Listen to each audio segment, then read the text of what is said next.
Good evening, everyone, and welcome. My name is Kaitlyn Parkins. I'm the Interim Director of Conservation and Science here at New York City Audubon. Thank you all so much for joining us this evening for our winter lecture series.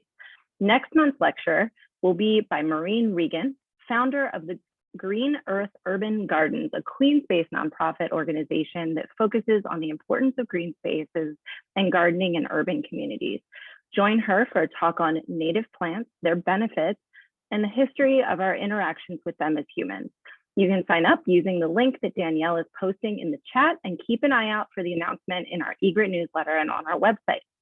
I would like to give a big thank you to Claude and Lucienne Block, whose generous support has made this lecture series possible, allowing us to bring you talks on a variety of topics. Throughout our conversation this evening, you may send us any questions you have by using the Q&A function on Zoom. This is likely at the bottom of your screen. Tonight's guest is Rosemary Mosco, author of A Pocket Guide to Pigeon Watching, Getting to Know the World's Most Misunderstood Bird. Rosemary Mosco is a bird lover, science communicator, writer, and the cartoonist behind the highly popular Bird and Moon comics. We are just so excited to have her here with us this evening. Welcome, Rosemary, and thank you so much for joining us. Hi, I'm really happy to be here. Thank you, thank you. I will say this book changed my life in a way. It's hard to not pay attention to pigeons in my line of work, but I actually took this on a plane with me to Italy. And I spent my entire vacation watching the pigeons in Italy, trying to figure out if they're different from New York City pigeons. And spoiler alert, I don't really think they are. And I think you explain really why in your book. So I think your book makes a really compelling case for why pigeons are important because of their domestication and working alongside humans. And we're definitely going to touch on that later. But my first question for you is just personally, for you, why pigeons? Why write a book on just one species? Yeah, I love this question because I get it in all sorts of different tones, like why? Why? And also like, oh, why? So I grew up in cities and I'm the kid of city people. So my dad grew up on the Lower East Side in Manhattan in New York City. So I actually have a New York connection. And when you grow up in cities and you're a bird watcher, you notice the pigeons. So I think I always had kind of an affinity for them. But, and I noticed when I'd visit my relatives in Manhattan that there would be pigeons on people's roofs and lofts. And I thought that was kind of neat. Like I would see people flying their pigeon flocks, but I didn't really understand why. And then I think once I started to look at their history, I realized they are some of the most misunderstood animals that exist in the world. Like the things we think we know about them are so wrong. And then it became this crusade to right that wrong. So I think that was the journey. Okay. And yeah, you mentioned something that I want to touch on a little bit later. We'll come back to pigeons being the most misunderstood animal. But I'm curious. So reading this as I'm a conservation biologist, I've been working with birds and at New York City Audubon for since 2013 now, I guess. And I feel like this book maybe wasn't aimed specifically at me. Though I really enjoyed it, but it's just so accessible with definitions of words people may not understand and pronunciations. And I have to tell you, thank you for saying how to pronounce Marys, because I never knew. And I felt like I was too deep into birds to ask now. So thank you. But who was this for? Who was, I guess, your imagined reader? Yeah, that's so funny because I'm getting that a lot from people. I'm getting like, I don't think this is for me, but I really liked it a lot. So I think I wrote it for me before I researched all of this. It's the kind of book that I like. Like I like things that are really accessible and things that are just sort of like packed with tons of little fact bites, but that don't sort of condescend. So I think if someone reads it and thinks, oh, this wasn't really for me, but I had a great time, then like I've made my secret stealth mission a success. So I think it's kind of for anyone. It's not for pigeon keepers because that is a whole huge field that I could only just dip my toes into. It's like thousands and thousands of years old. Because when I wrote this book, my publishers were like, oh, reach out to pigeon keepers. And I was like, oh, they're going to know all of this and more. But I think it's kind of for everybody else. I've had a few people say, well, it's got cartoons, so it's for little kids, but there's definitely some biology content that is for adults. But older kids are totally cool with it. So I think it's just kind of for everybody, hopefully. Yeah, I absolutely. I mean, you have like a primer on genetics that I would give to like high schoolers to learn about genetics in here, which is just truly incredible. So, and you touch on sort of your cartoons and comics and illustrations, and the illustrations here are incredibly charming. And I think I learned of your work first through Bird and Moon comics, specifically the comic that addresses window collisions, which I think you did in collaboration with Flaps Canada. So that was my intro to your work. And I noticed that you really combine art and science in an educational way. Did you start with science and then start to bring the art in, or did you start with the art and the science, or was it all kind of one big swirly phenomenon? It was definitely both. I really loved science and art as a little kid, and I knew that at some point I would have to give one of them up because I didn't know anyone who did both. And so I was obsessed with both of them, and I just kept doing them as long as I could and kind of clung on to that. And then slowly I began to realize that they're actually super, super connected and have been for millennia. And, you know, I mean, I had field guides, like those are a work of art and science. So eventually I realized I could carve out a space for myself, and I just kind of hung on to both of them and mixed them as much as I could. So I think it was sort of that process. And I feel really lucky that I only had to give one or the other up for like a few years here or there. Yeah, and you do it really incredibly well. I think from most accounts. Have you ever had any like challenges in combining the science and the art? Yeah, I mean, it's tough sometimes because I feel like, especially adding the humor. I mean, there are all sorts of studies that say, you know, especially when women add humor and when scientists add humor, people think they don't really know what they're talking about. So I just do as much research as I can, and I try to make it clear that I've worked really hard to get stuff as correct as possible. So I think that's been a challenge. And sometimes it's just the topic is so complicated that it's hard to put it all in a comic. So for that comic about window collisions, I mean, normally my cartoons are like a little 4x4 or a little 2x2 grid. And for that one, there was so much information, even in that distilled sense, that it wound up being a lot longer. So it can be challenging to not put more information than people would want to read. Yeah, and I think that's what impressed me so much about that comic in particular. I mean, this is an issue, so a lot of my work is focused on window collisions. I give hour-long lectures on window collisions, and you just distilled it down so clearly and captured the most important parts. And it was very, very impressive to me.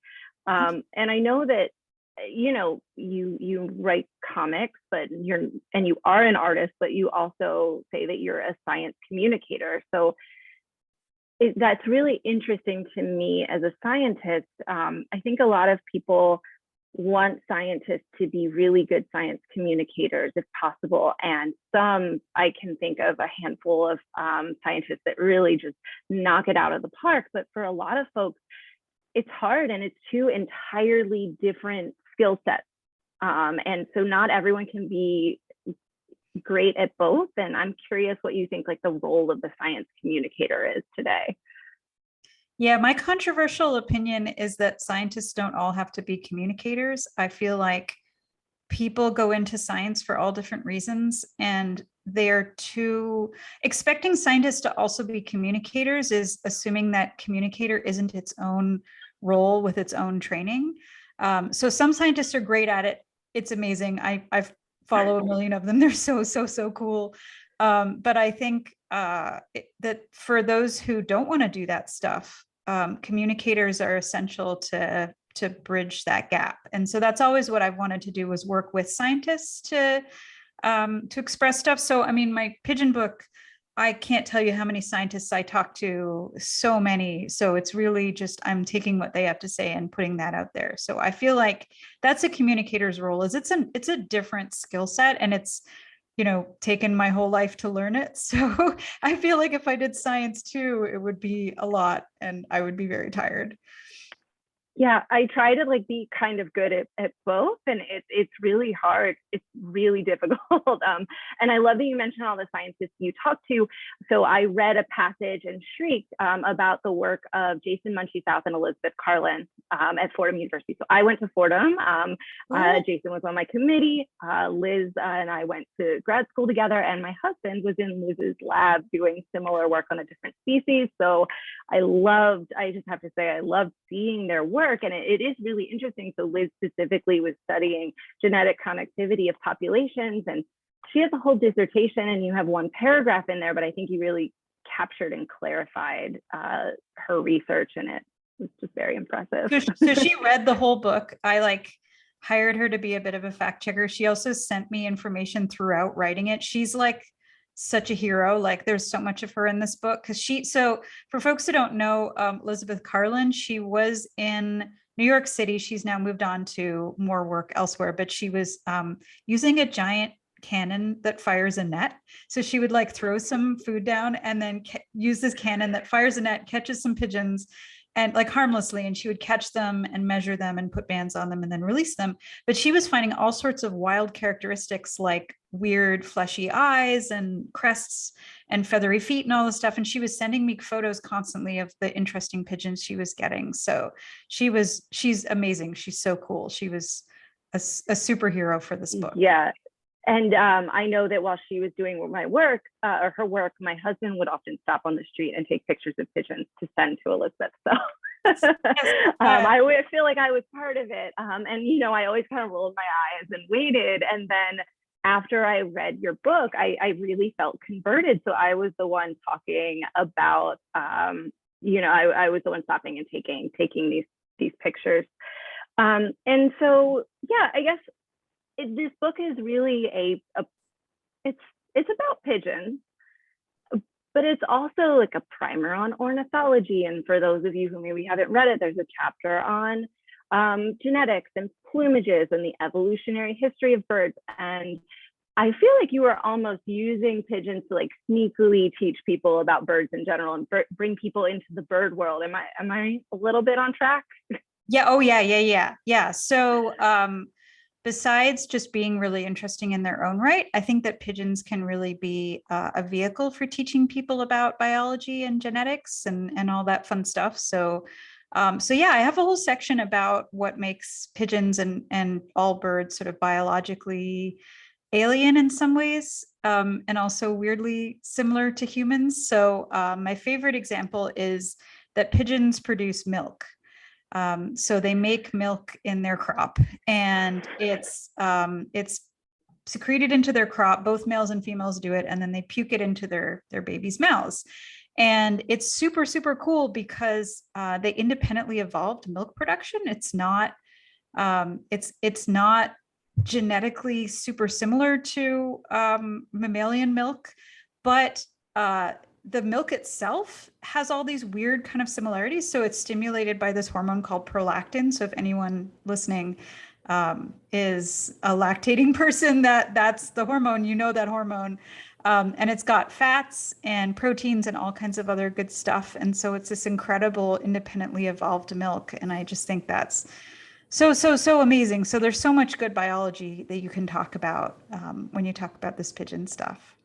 Yeah. And it is such a connection because they're on every continent except Antarctica. So there are very few people out there that you can't connect with via the pigeon. It's the nature that people have there with them. So getting a little into the pigeon facts. This book has a really wide breadth, and I have some questions for you about pigeons specifically. But I know you did so much research going into it. Was there anything that you wanted to include in the book that you couldn't, or that you wish you could have expounded upon for many more pages and just didn't have the space for? Yeah. So I would have loved to elaborate on every single section, but we were already going way over word count. My genetics section was about twice as long, and my editor said, you need to ease up. No one's going to want to read all this stuff. So for example, so you know how humans have XY sex chromosomes. So birds have ZW, and the males are ZZ and the females are ZW. So it's sort of the opposite of mammals. Anyway, it's so interesting. So I had this whole long section about sex-linked colors and that whole stuff, and that wound up getting shrunk down to a little box because my editor said no one's going to want to read that, and everyone who I tell that to is like, oh, I would have read it, which is really validating. But I get it. You can't go on forever. So I think that section would have been about twice as long. But I don't know, there's just so much incredible stuff. It would have been neat to talk more about the domestic fancy breeds of pigeon, but I also really didn't want to step on toes because that, no one had really talked about the ferals before, with a few really notable exceptions. So that was really what I wanted to focus on. But pigeon breeding itself is just an incredible world. Yeah. And you mentioned pigeon keeping earlier as something that, there are really a lot of information and experts out there. It's probably a tome of its own, right? Many, yeah. And I read a lot of them. Yeah, but yeah, I just didn't want to step on toes. It's sort of like someone talking about, I mean, I guess not wolves, but just someone saying, and anyway, there's a bunch of dog breeds, and sort of writing off that whole world, with that kind of quick stuff. So I kind of nodded to it, but yeah, that's fair. It's amazing. And I love how you, just as an aside, love how you compared domestic pigeons and pigeons in general to dogs that were bred and dog breeds that then went feral. And that is just such a great way of relating it to somebody who maybe hasn't thought about pigeons that way.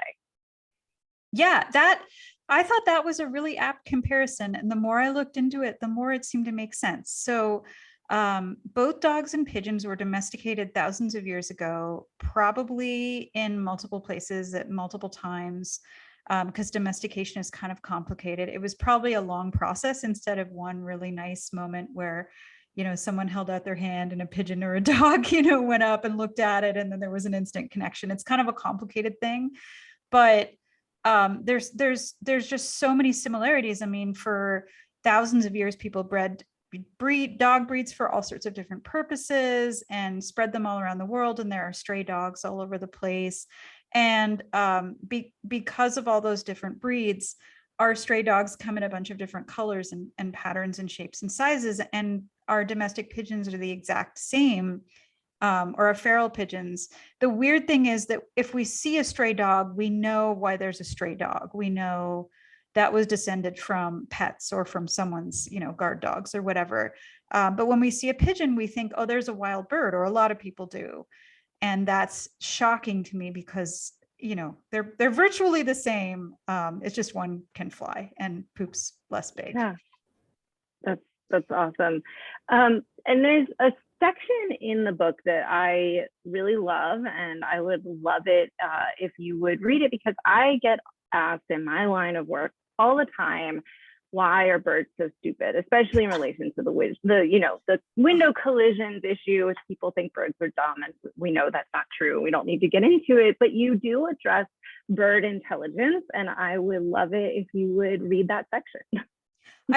For the bird sitting windows thing. So when I used to work for FLAP, the Toronto-based organization that tries to stop birds from hitting windows, I would get that question all the time, like, oh, they're so dumb. Why don't they see windows?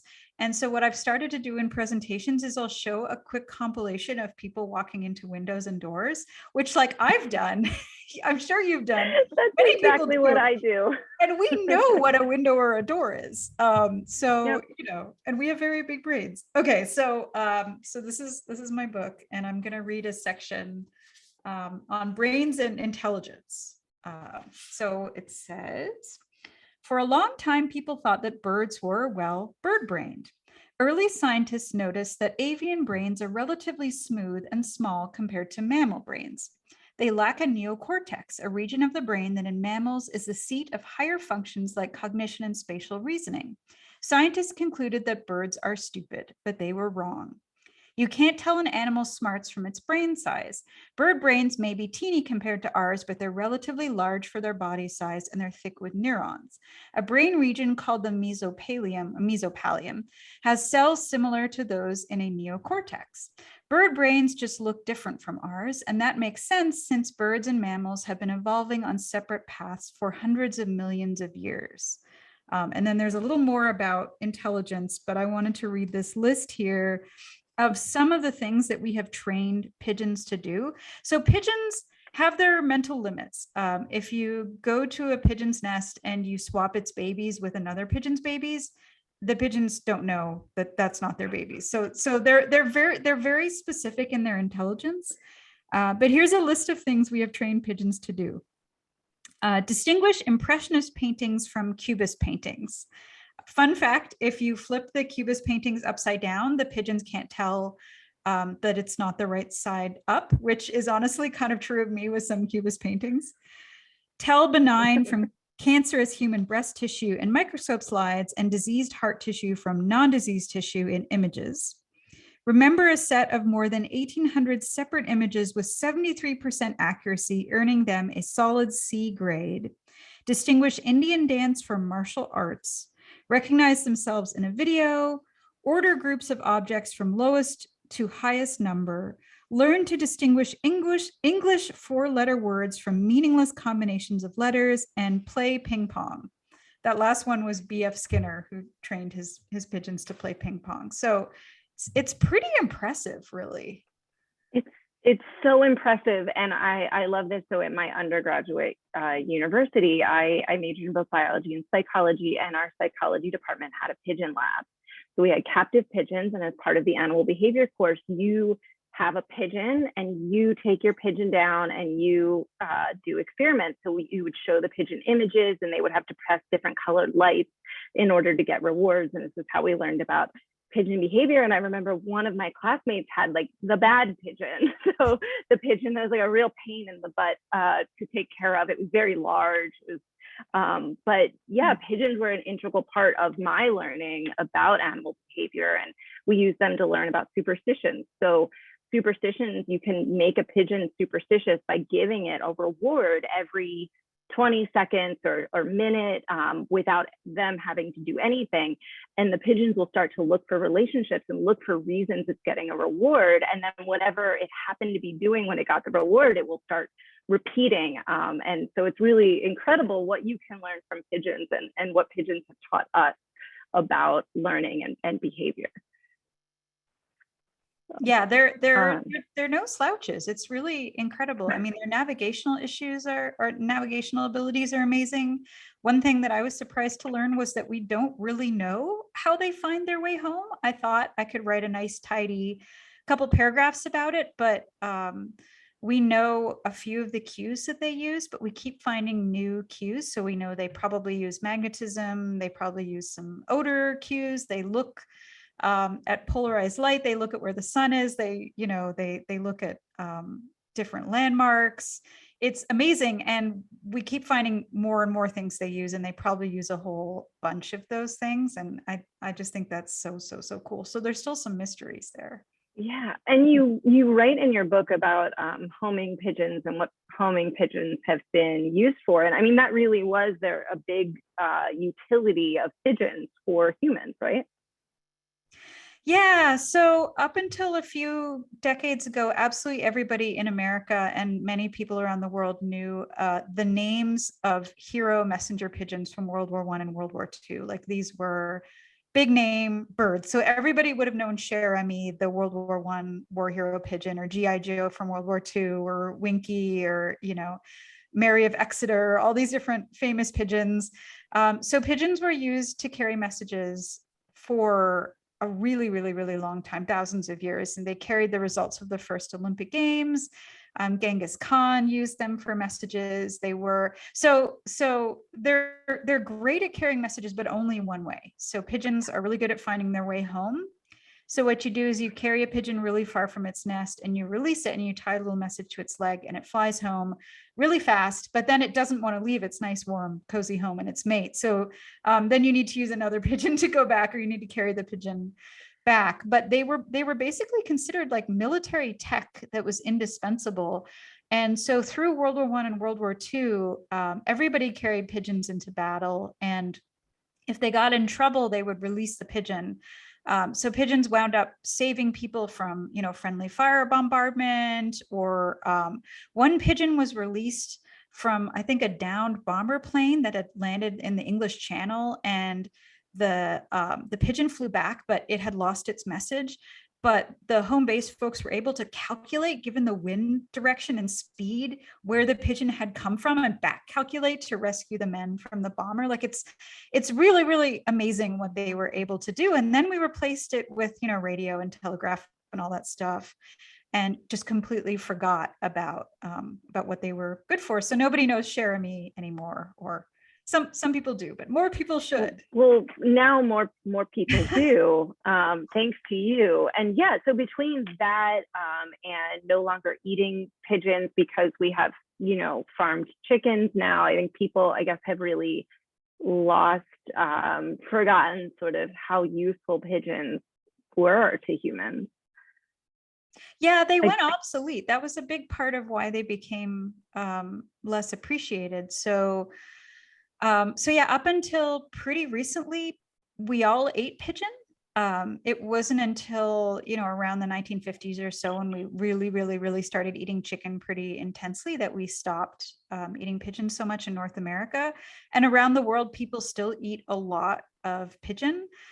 In fact, when colonists came to North America, indigenous people were enjoying, the passenger pigeon, and especially the Seneca people. And then the colonists came in and basically ate the passenger pigeon to extinction. So that's something that's often forgotten, is it wasn't just habitat destruction, it was people eating their way through these pigeons, which was this horrible thing, and colonists bringing their own pigeons to almost replace those pigeons. So they were considered this essential food source, and their poop was essential fertilizer. It was an ingredient in gunpowder, the saltpeter in the poop.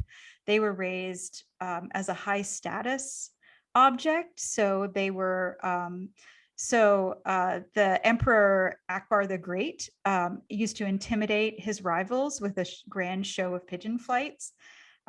So they really were like these incredible high status creatures that, a lot of the uses sort of fell out of favor and we completely forgot. So I think of them as sort of like fax machines, or I don't know, fancy chariots or something, just things we don't use anymore. Yeah, and now people just think about them as rats with wings. And I think that, you sort of address in your book, like how people feel about pigeons, and you talk about how they're actually, people think they're dirty, and part of that was because of like government propaganda from New York City, and things like that. It's all on New York. Yeah, it's all our fault. But I find the opinions on pigeons are very divided.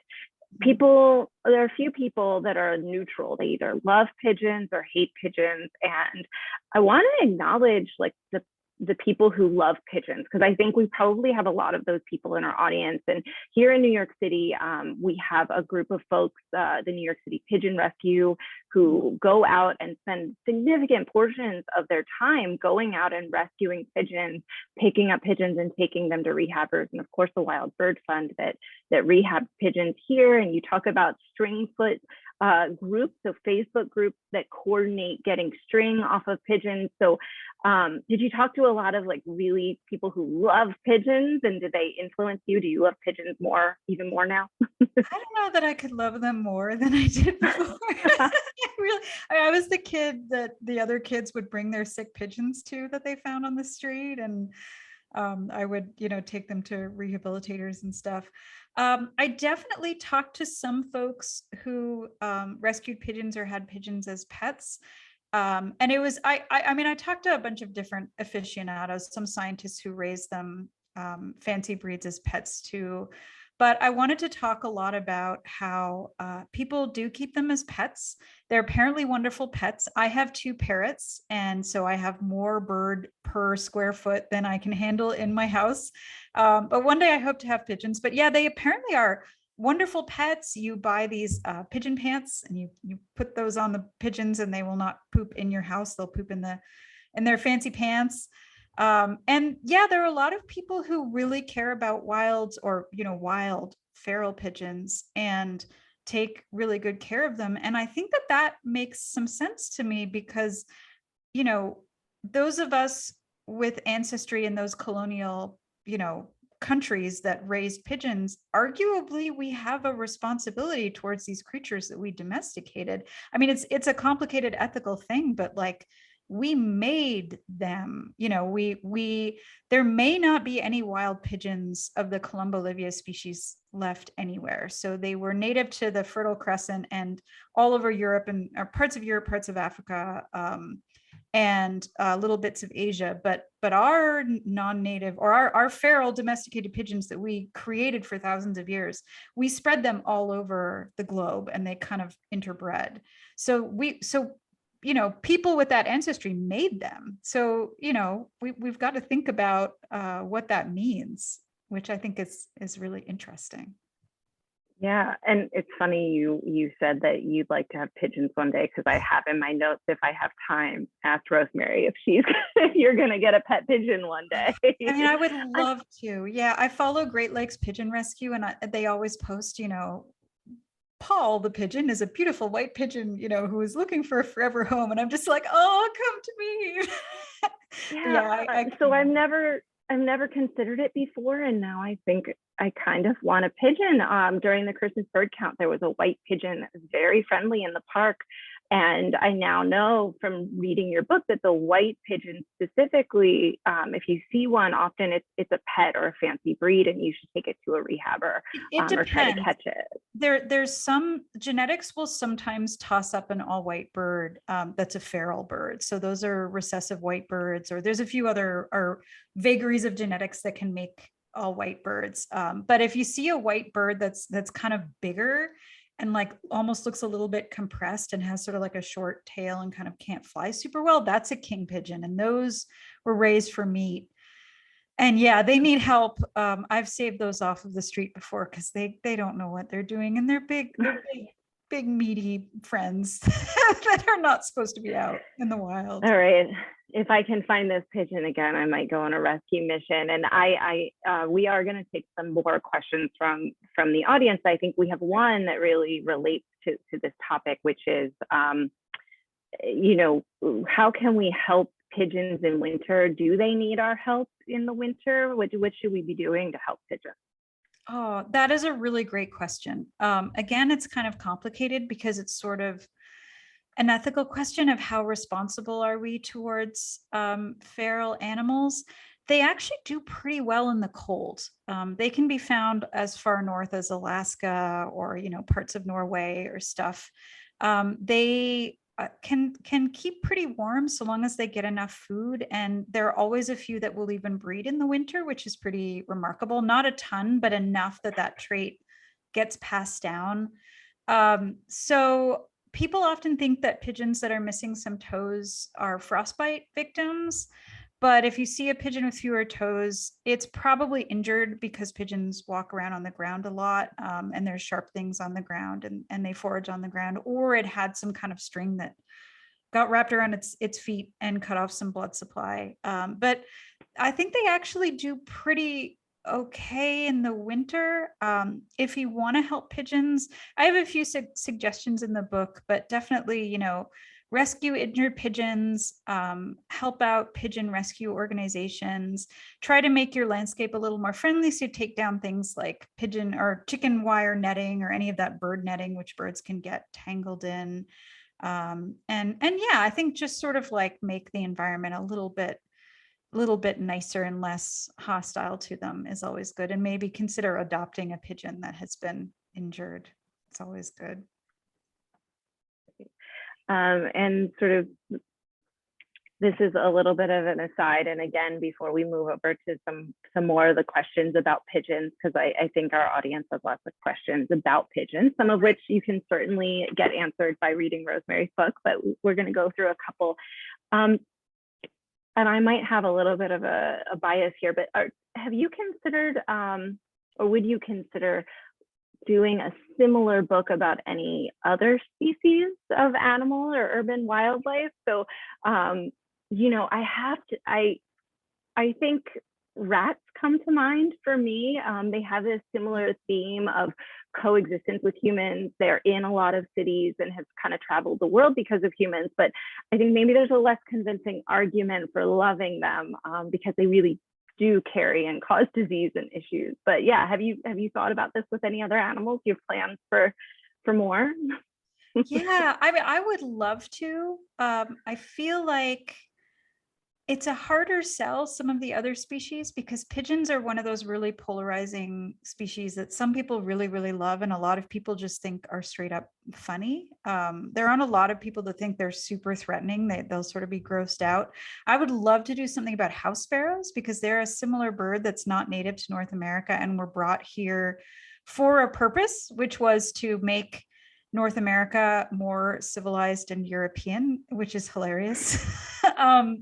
Yeah, there's a whole bunch of different critters that I would love to do. There's already a book on rats. I haven't read it because mammals are really not my wheelhouse.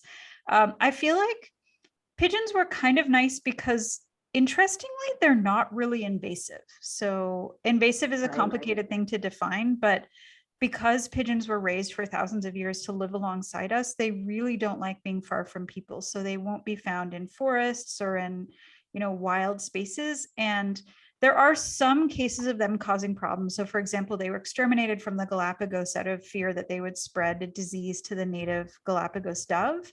But for the most part, they're only really a problem for humans in high density spaces. So there weren't as many complicated issues of them, you know, straight up murdering, you know, other species. But yeah, I mean, I would love to, because I think this is what's so interesting is the context of a lot of these animals is missing in our day-to-day world. And that can teach you so much about the history of humans, really, sort of secretly, by looking at those critters. Yeah, absolutely. And yeah, pigeons are a little less controversial in terms of, you know, they're polarizing, but in reality, they're pretty benign as far as birds go and wildlife goes. Love to do. I mean, I really want to do sparrow book. Editors, publishers come at me. Yeah, there's so many cool stories hiding in our cities. Absolutely. And pigeons are just, they're so adorable. And one of my favorite things, so in preparation for this, I listened to a different interview you did, and you mimicked some pigeon sounds. It was great, but you really clued me in. I had no idea the sound pigeons make when they find a nest and they're advertising that space. Would you be willing? You don't have to. You can say no. Oh, would yeah, you be willing to make that sound? Okay. Okay. So, so there are two different coos, and one of them is harder for me to do, but I'll take a crack at it. So pigeons make a whole bunch of different sounds, and I talk about a bunch of them in the book. They grunt, they wing whistle. It's really cool, but they make two different coos. So the one that you'll hear that's sort of more the standard coo. So it's kind of like, so it's like a rising, falling cooing sound. And that's called the display coo. And that's the coo that a male pigeon makes when he's showing off to a female pigeon. And then also females will make it too as kind of a bonding thing. So you've probably seen the male pigeons, you know, fluffing up and doing their thing. They're doing that to their pigeon wife because pigeons mate for life, which is also a surprisingly fun fact. But then they make another coo. And the first time I heard this one, I was in New York City and I was like, there was a guy outside my apartment making a really weird noise, and it was pretty scary. So it sounds like a human, and it sounds like this. It's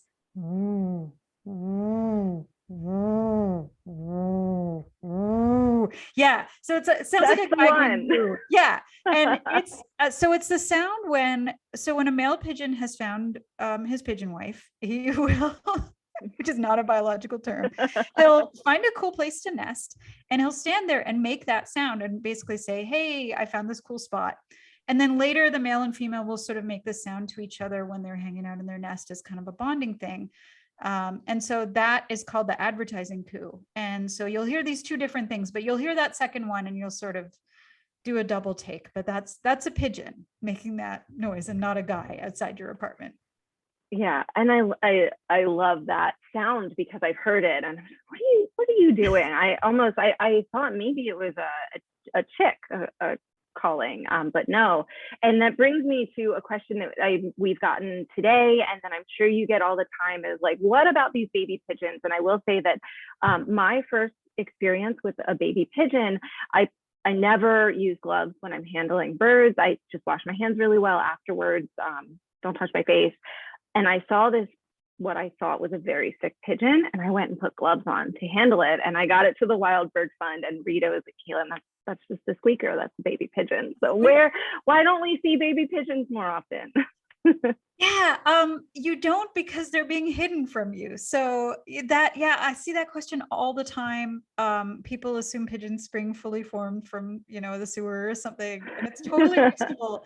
So in the wild, the ancestors of Columba olivia used to nest in holes in cliffs. So, picture majestic stone walls with little holes in them. And so they would tuck their babies away in those cliffs. And there's some places, on the coast of Scotland where there are some potentially genetically pure pigeons. There's studies ongoing now where there's holes in cliffs where they're nesting, and you can see that majestic scenario. So they're already nesting in sort of like a cavity, with a nice flat surface, not usually in a tree. So in the city, they're finding warm cavities to nest in, and especially near humans, because that's with 5 to 10,000 years of domestication. That's what they want, is to be near us. So they'll be like on air conditioning units or in hidden ledges or crevices. They love like Gothic architecture with little holes. And the babies will be sort of in a flat surface tucked away, never in a tree. They don't build nests that can stand up to trees. So the babies are wild looking. If you haven't Googled baby pigeon, they're like these wrinkly, down feather covered, hairy looking things with a really long knobbly looking bill. And they just look super weird, and they whistle. So they kind of go like this kind of like hoarse whistle, and they're called squeakers. And then once they're ready to leave the nest, they look pretty adult. And that's why you don't tend to see the babies, but you can learn to tell the juveniles from the adults. And I have some tips in my book, but a few things you can look for are the eyes are going to be a bit grayish and kind of dull looking.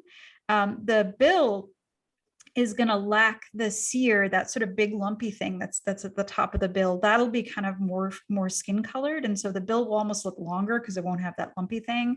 So you can recognize the juveniles if you look for those signs. And that's kind of cool because they're often still begging for food. And yeah, they're around teen pigeons, awkward teen pigeons. That's awesome. And we're getting into our audience questions now. So if you have questions, please drop them in the Q&A. That was one of them. And once a pigeon is left the nest and it's doing its life, what's the average lifespan for a city pigeon? I know domestic pigeons can live decades, maybe 10, 20 years, but what about the wild ones? Yeah, the longest I've heard of domestics is like 20, 25 years. I'm sure it's probably kind of like dogs. It probably varies by breed a little bit. For the wild ones, I wasn't able to find really good figures, but it's not very long. It's, maybe 2 years, 5 years, something like that, because they fall prey to toxins, or they get eaten by a peregrine falcon. All kinds of different things can happen to them. So they're kind of the natural prey of peregrine falcons, which are found all over the world. And it's really incredible. They get eaten by those, Cooper's hawks, red-tailed hawks, all kinds of stuff. It's really aerial predators that they're afraid of. So yeah, they won't be around for super long in the wild, which is kind of unfortunate. Yeah, but I don't know that anyone's tracked how long they live on average, because that would be kind of challenging. Yeah, and that leads into another question we got, which is, do these feral pigeons, you said they get eaten by birds of prey? I know peregrine falcons in the city really prey on them. Do they have any like retain their evolved skills to avoid these birds? Is there anything that they do to try not to get eaten by their natural predators? Yeah, that's a really good question. So there are a bunch of different fancy breeds, some of which are bred to sort of have their vision obscured by fancy feathers, or maybe they don't fly quite as well. When those ones get out into the wild, they get weeded out pretty quickly from the population. A lot of the genetics from our birds come from homing pigeons, which were already raised to be really fast flyers. So they're naturally pretty speedy flyers. They are really good at twisting and rolling and doing all kinds of things to evade. They're just incredibly, incredibly fast. They'll also flock. Birds of prey have a really hard time picking a bird out of a flock. So that's kind of a cool tip, because if you see a flock burst into the air, a flock of pigeons, and kind of wheel around in a tight formation, look for a cool bird of prey like a peregrine or a Cooper's hawk, because odds are that's why. And the pigeons are doing that, and then they're really keeping a tightly packed flock to try to avoid being eaten. So yeah, they definitely have some abilities to evade detection. Yeah, and speaking of sort of the evolutionary history of pigeons, pigeons are doves, right? They're in the essentially, so they're related to mourning doves. Is that correct? Yeah. So pigeons and doves, this is one of my favorite facts. There's no difference between pigeons and doves, basically. So they belong to a family Columbidae, which also contains some cool stuff, like the dodo bird was basically a big pigeon, or a big member of a big member of the pigeon and dove family. So within that family, there are birds, species that English speaking people have called doves, and species that they've called pigeons.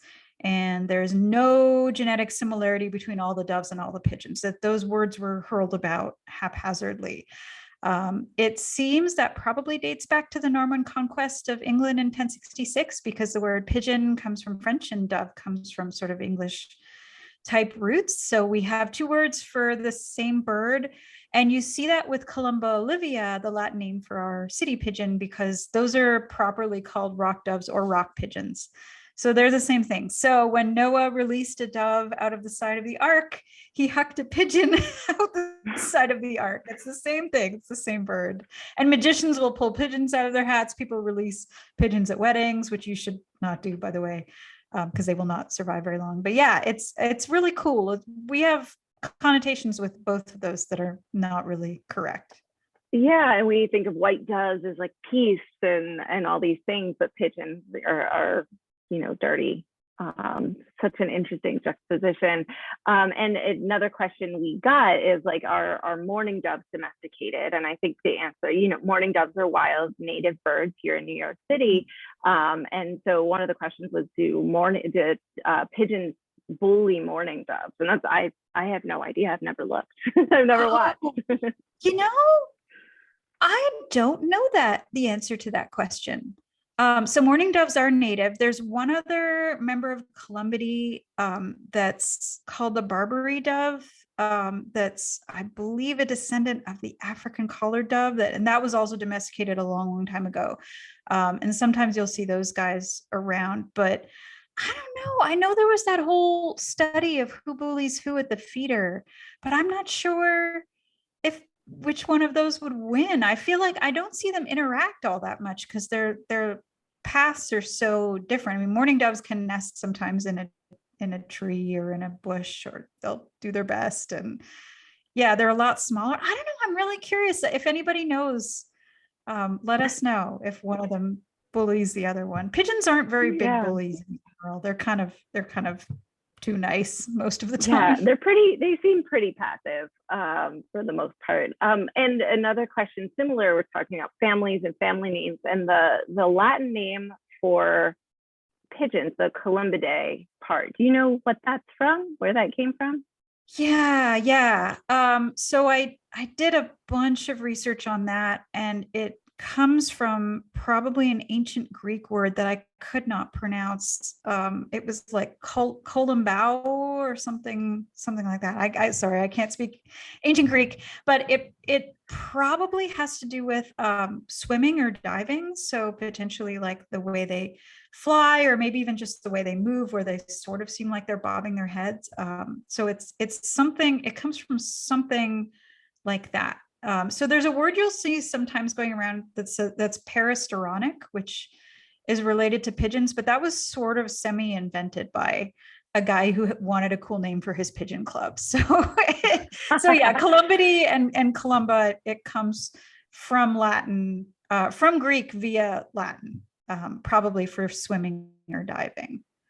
Awesome. And we've got tons of questions. We got several questions about Great. this. Thank you for all these good questions.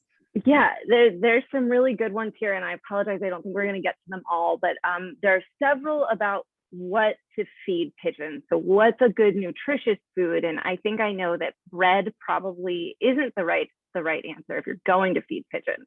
What should you give them? Right. Okay, this was the hardest part of my book to write. By far, I agonized over this section, is should you even feed pigeons? Yeah. And I know this is going to upset some pigeon fans. I came down more on the side of no than yes, although I totally understand why people feed pigeons, because again, we have a responsibility to them, or some of us do, or depending on the way you think about this stuff, to take care of them. So pigeons naturally eat a lot of legumes and grains. So bread is not the worst for them, but it's also probably not the best. I mean, given the choice there, they really like peas or lentils or those kinds of things. I have a whole list in my book of the kinds of stuff that they like, but they can survive on trash, but they're more into those things. And I've definitely seen people dump huge bags of lentils out for the pigeons. So when you feed pigeons, the limiting factor on how many pigeons you have in your city has to do a lot with food. So more food means more pigeons. More pigeons means potentially disease transmission, or more pigeons than are able to kind of keep themselves healthy. So there are a lot of people around the world that feed pigeons. I totally get why they do it. I would argue there's other ways to help pigeons in your city than feeding them. But I'm really not gonna yell at you if you feed pigeons, because it's really understandable. But yeah, there's organizations like Palomacy, if you've heard of Palomacy, Palomacy, that will give you more information about what to feed, a rescued pigeon. So they've got some good stuff. Awesome. There's a really fun question here that came in fairly early on, is why do pigeons prefer to poop in specific locations, like statues, cars, etc.? And I think I might know what the answer to this is, but what's up with pigeons pooping on all of our stuff? Yeah, they don't have preferences.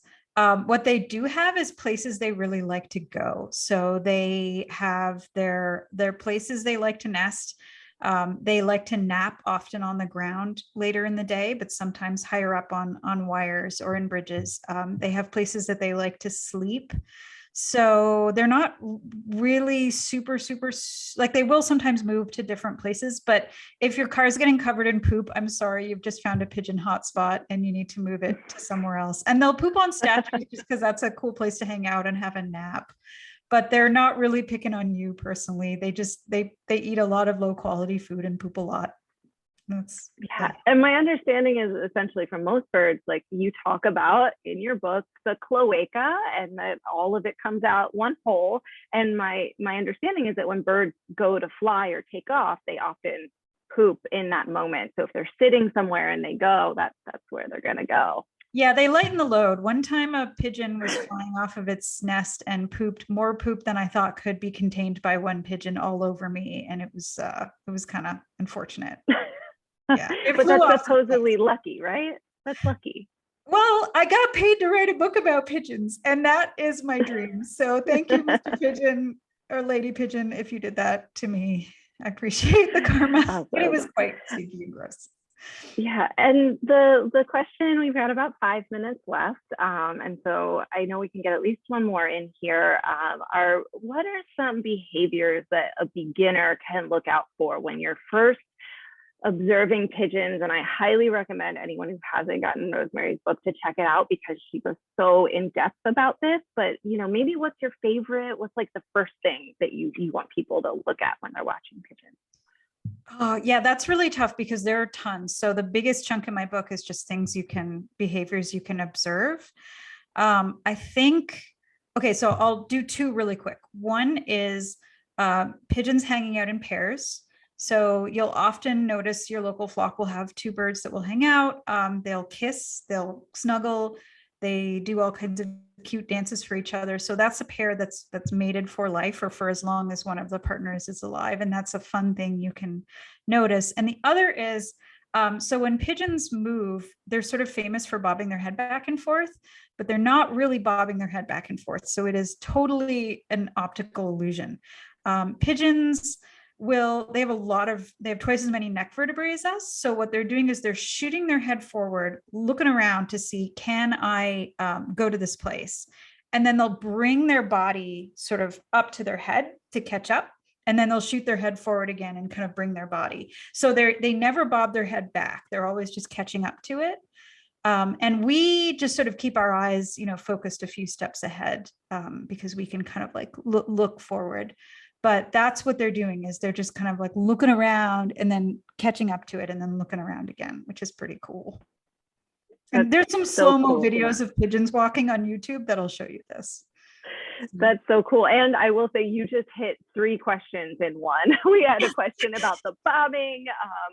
And I guess I'm going to go back to this, and honestly it sort of makes me nauseous every time it comes up in the book, is it's the pigeon milk, but it's a fun fact.